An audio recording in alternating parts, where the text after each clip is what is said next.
यहां पर निफ्टी के लेवल्स की बात करेंगे लॉन्ग टर्म में कि किस तरीके से हम लोग अपनी कंडीशनिंग और पोजिशनिंग कर सकते हैं अगले 3-4 सालों के लिए। तो ध्यान दीजिएगा, अभी निफ्टी का जो एसआरटी का जो स्टैंडर्ड डेविएशन है वो नियर अबाउट 0.4% है। 0.4% का मतलब एसआरटी होता है स्पेकुलेशन रेशियो टेरिटरी। आप लोगों ने कई बार पढ़ा होगा, कई बार देखा होगा, लेकिन एसआरटी को स्टैंडर्ड डेविएशन के साथ कैसे मिलाया जाता है ये आपने पहली बार सुना होगा, है ना। तो ये चीज है। बेन रेशियो पर भी मार्केट निफ्टी ठीक ठाक है, बेन रेशियो पर भी निफ्टी ठीक ठाक है इस टाइम। हालांकि सिग्नल नहीं दे रही है, मंथली पर सिग्नल आया है, 3 मंथली पर सिग्नल नहीं आया है। ठीक है, तो यहां से आप कम से कम 4 साल के लिए प्लान करेंगे।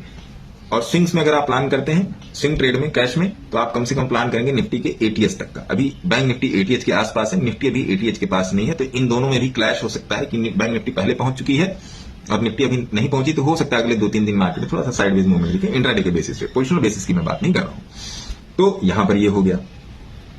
दूसरी बात, जो लोग इन्वेस्टर पॉइंट ऑफ व्यू से मार्केट में एक बड़ी पोजीशन बनाने का प्लान कर रहे हैं, वो लोग यहां पर एक कर सकते हैं बड़ी पोजीशन बास्केट के थ्रू। बास्केट का मतलब लेस लॉस और मोर प्रॉफिट। बास्केट का मतलब ही बास्केट से जाएं, डाइवर्सिफाई होके जाएं, ऐसा नहीं कि सारा पैसा एक जगह डाल दें। तीसरी बात, जिन लोगों का क्वेश्चन रहता है कि मैं लाइव में नहीं ज्वाइन कर पाता, या ऐसा है, या मेरे को चार्ट नहीं दिख रहा है, वो लोग डायरेक्टली टेलीग्राम चैनल पे आ जाएं। वहां पर मैं गूगल मीट का लिंक या यूट्यूब लाइव का लिंक दिया होता है, वहां पर आप अपना क्वेश्चन भी पुट कर सकते हैं और जाके चार्ट भी देख सकते हैं और लॉजिकली समझ सकते हैं चीजें किस तरीके से चल रही है। ठीक है, अब यहां पर अगर मैं बात करूं स्विंग ट्रेड की, स्विंग ट्रेड में अगर आप जाना चाहते हैं तो no doubt Nifty perfect position पे है, और अगर आप टेलीग्राम में जुड़े हुए होंगे तो आपको उसका सेंस भी मिल रहा होगा, है ना। जो भी चीजें डिस्कस की जाती है उसका भी आपको सेंस मिल रहा होगा। तीसरी बात कि आप अपने सीखने पर ध्यान दें, फंडामेंटल आपके किसी भी काम में नहीं आने वाला है।